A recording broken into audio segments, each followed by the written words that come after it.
সেদ্ধ আলুর মধ্যে যে ডিম দিয়ে রেসিপিটা খেতে এত বেশি মজা হয়, আপনারা একবার না খেলে বুঝতেই পারবেন না। তো একবার অবশ্যই রান্না করে খেয়ে দেখবেন, আপনাদেরকেও কিন্তু ভীষণ ভালো লাগবে। ঘরে মাছ মাংস না থাকলে এই রেসিপিটা আপনারা রান্না করে খেয়ে দেখতে পারেন। গরম ভাত, রুটি, লুচি, পরোটা সবকিছুর সঙ্গে কিন্তু দারুণ লাগে খেতে। আসসালামু আলাইকুম, সবাই কেমন আছেন? আশা করছি সকলে ভালো আছেন।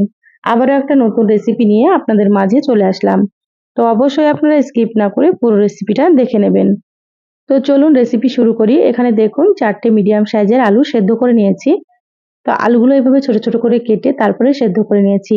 এইভাবেই কেটে নিতে হবে আলুগুলোকে।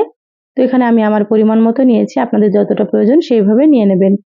এবার আমি সেদ্ধ আলুর মধ্যে দিয়ে দিলাম এখানে 2টো ডিম। এখানে 2টো ডিম দিলাম, আপনারা চাইলে ডিমের পরিমাণও কিন্তু বাড়িয়ে দিতে পারেন। এবার ডিম দুটোকে আলুর সঙ্গে খুব ভালোভাবে একটু নেড়েচেড়ে মিশিয়ে নেব। আর আলুগুলো কিন্তু আমি পুরোপুরি ঠান্ডা করে নিয়েছি, তারপরে কিন্তু এখানে ডিম দিয়েছি। আপনারাও কিন্তু আলুগুলোকে সেদ্ধ করে নেওয়ার পরে একটু ঠান্ডা করে নিয়ে তারপরেই কিন্তু ডিম দিয়ে দেবেন। দেখুন সুন্দর করে খুব ভালোভাবে একটু নেড়েচেড়ে ডিম দুটোকে মিশিয়ে নিলাম। এবার সাইডে রেখে দিচ্ছি। এবার আমি চুলা অন করে কড়াই দিয়ে দিলাম, দিয়ে দিচ্ছি এখানে সর্ষের তেল। তো এখানে প্রায় আমি 3 টেবিল চামচ তেল দিয়ে দিলাম। তেলটা হালকা গরম হলে এখানে দিয়ে দিলাম 1 চা চামচ মতো গোটা জিরা, দিয়ে দিলাম 2টো শুকনো মরিচ। এবার জিরা আর শুকনো মরিচটাকে একটু ভেজে নিচ্ছি। এখানে আপনারা চাইলে কিন্তু সয়াবিন তেল দিয়েও রান্না করতে পারেন। তো এখানে আমি সর্ষের তেলে রান্না করছি। দেখুন জিরা আর শুকনো মরিচ ভাজা হয়ে গিয়েছে। এবার এখানে দিয়ে দিচ্ছি পেঁয়াজ কুচি। তো এখানে প্রায় আমি 1 মুঠ মতো পেঁয়াজ কুচি দিয়ে দিলাম। পেঁয়াজের পরিমাণটা একটু বেশি দিলে রেসিপিটা কিন্তু খেতে খুব ভালো লাগে। তা আপনারা একটু বেশি করে পেঁয়াজ দিয়ে দেবেন। দিয়ে দিলাম 5-6টা মতো চেরা কাঁচামরিচ। এখানে ঝাল আপনারা কিন্তু নিজেদের মতো দিয়ে দেবেন, যেমন আপনারা ঝাল খেতে পছন্দ করেন। এবার আমি পেঁয়াজ আর কাঁচামরিচ মিডিয়াম আঁচে একটু লালচে করে ভেজে নেব। মানে খুব বেশি লালচে করব না, হালকা একটু লালচে করে ভেজে নিতে হবে। তো যারা ভিডিওটি ইউটিউব থেকে নতুন দেখছেন, প্লিজ চ্যানেলটা সাবস্ক্রাইব করে সাথে থাকবেন। আর যারা ফেসবুক পেজ থেকে ভিডিওটি দেখছেন, একটা লাইক দিয়ে পেজটা ফলো করে রাখবেন। তাতে করে আমি যখনই ভিডিও আপলোড করব, আপনারা সবার প্রথমে নোটিফিকেশন পেয়ে যাবেন। দেখুন পেঁয়াজগুলো কিন্তু হালকা একটু লালচে করে ভেজে নিয়েছি, ভাজা হয়ে গিয়েছে। এবার আমি এখানে দিয়ে দিচ্ছি 1 চা চামচ আদা বাটা,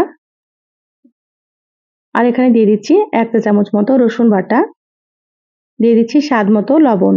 তো এখানে আমি 1 চা চামচ লবণ দিয়ে দিচ্ছি, আপনারা আপনাদের পরিমাণ মতো দিয়ে দেবেন। আর এখানে হাফ চা চামচ দিয়ে দিলাম হলুদ গুঁড়ো। এবার আদা রসুন একটু ভেজে নেব মিডিয়াম আঁচে, যাতে করে আদা রসুনের কাঁচা গন্ধটা চলে যায়। একঘেয়েমি আলু ডিমের রেসিপি ছেড়ে এইভাবে একবার ডিম আর আলু খেয়ে দেখবেন, স্বাদ কিন্তু মুখে লেগে থাকবে। আর একবার রান্না করে খেলে আপনারা বুঝবেন কতটা টেস্ট হয় এই রেসিপিটা।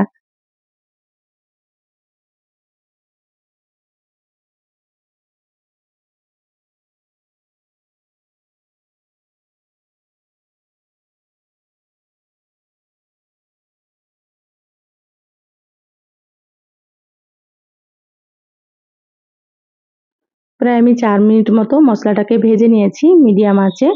এবার এখানে দিয়ে দিচ্ছি সামান্য একটু পানি।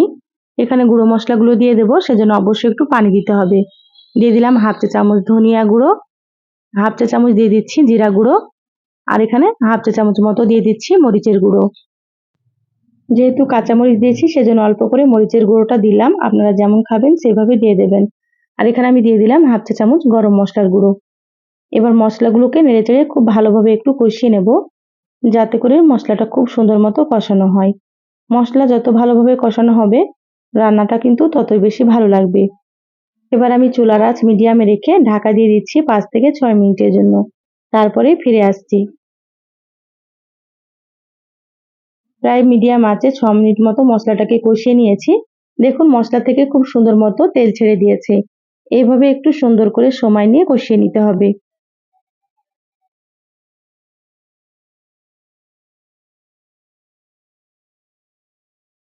এবার আমি এখানে আলু আর ডিম দিয়ে দিচ্ছি। চুলার আঁচ মিডিয়ামে রেখে মশলার সঙ্গে খুব ভালোভাবে নেড়েচেড়ে মিশিয়ে নেব। এই পর্যায়ে কিন্তু চুলার আঁচটা মিডিয়ামে রাখতে হবে। মিডিয়ামে রেখে সুন্দর করে নেড়েচেড়ে আপনারা মিশিয়ে নেবেন। আমার চ্যানেলে আরো অনেক রেসিপি আছে, চাইলে কিন্তু আপনারা দেখে নিতে পারেন। আমি সবসময় সহজ রেসিপি আপনাদের সঙ্গে শেয়ার করার চেষ্টা করি। রেসিপিগুলো খেতে ভীষণ ভালো লাগে। আপনারাও একবার রান্না করে খেয়ে কমেন্ট করে জানাবেন আপনাদেরকে কেমন লেগেছে। চুলার আঁচ মিডিয়ামে রেখে আলু আর ডিম খুব ভালোভাবে একটু কষিয়ে নেব। এভাবে করে একটু কষিয়ে নিতে হবে, তাহলে রেসিপিটা খেতে খুব সুন্দর হবে। প্রায় 5 থেকে 6 মিনিট এইভাবে করে কষিয়ে নিয়েছি। এবার আমি এখানে দিয়ে দিচ্ছি হাফ কাপ পরিমাণে পানি। পানি খুব বেশি দেওয়া যাবে না, যেহেতু আলুগুলো আগে থেকে সেদ্ধ করা আছে সেজন্য হাফ কাপ মতোই পানি লাগবে। তো এখানে আমি গরম পানি দিয়েছি, আপনারাও কিন্তু গরম পানি দিয়ে দেবেন। গরম পানি দিলে রেসিপিটা খেতে খুবই সুন্দর হয়। খুব ভালোভাবে একটু নেড়েচেড়ে মিশিয়ে নিচ্ছি। আর এইভাবে একটু অল্প পানি দিতে হবে, তাহলে আলুর মধ্যে মশলা ঢুকবে আর খেতেও বেশ ভালো লাগবে। তো আবার আমি 5 মিনিটের জন্য ঢাকা দিয়ে দিলাম। 5 মিনিট পরে আপনাদেরকে আমি দেখাচ্ছি। দেখুন 5 মিনিট মিডিয়াম আঁচে রান্না করে নিয়েছি, ঢাকাটা খুলে নিলাম। আবারও খুব ভালোভাবে একটু নেড়েচেড়ে নিচ্ছি। খুব ভালোভাবে নেড়েচেড়ে নিলাম। এবার চুলার আঁচটা আমি হাই হিটে করে দিলাম। আর হাই হিটে রেখে খুব ভালোভাবে একটু ভেজে নিতে হবে, যাতে করে কোনো রকম পানি না থাকে। পানি থাকলে কিন্তু রেসিপিটা ভালো লাগবে না খেতে।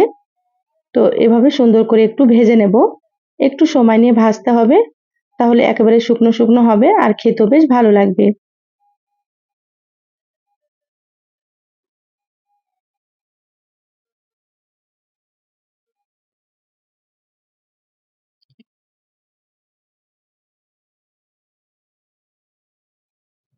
দেখুন আলু আর ডিম কিন্তু অনেকটাই ভাজা ভাজা হয়ে গিয়েছে। এইভাবে করে একটু ভেজে নিতে হবে। এবার আমি এখানে দিয়ে দিচ্ছি হাফ চা চামচ মতো ভাজা জিরা গুঁড়ো।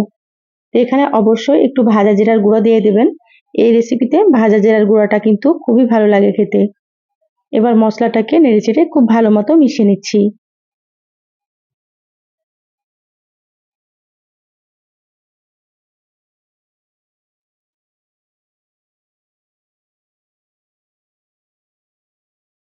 দেখুন মশলা খুব ভালোভাবে নেড়েচেড়ে মিশিয়ে নিয়েছি।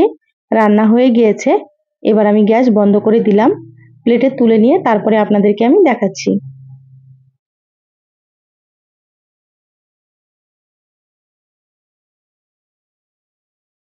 দেখুন রান্নাটা কতটা সুন্দর হয়েছে, আপনারা হয়তো দেখেই বুঝতে পারছেন। দেখতে যতটা সুন্দর হয় রেসিপিটা কিন্তু খেতে খুবই ভালো লাগে। প্লেটে তুলে নিয়েছি।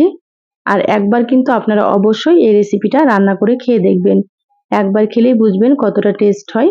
আর এটা ছোট থেকে বড় সকলেই কিন্তু ভীষণই পছন্দ করবে।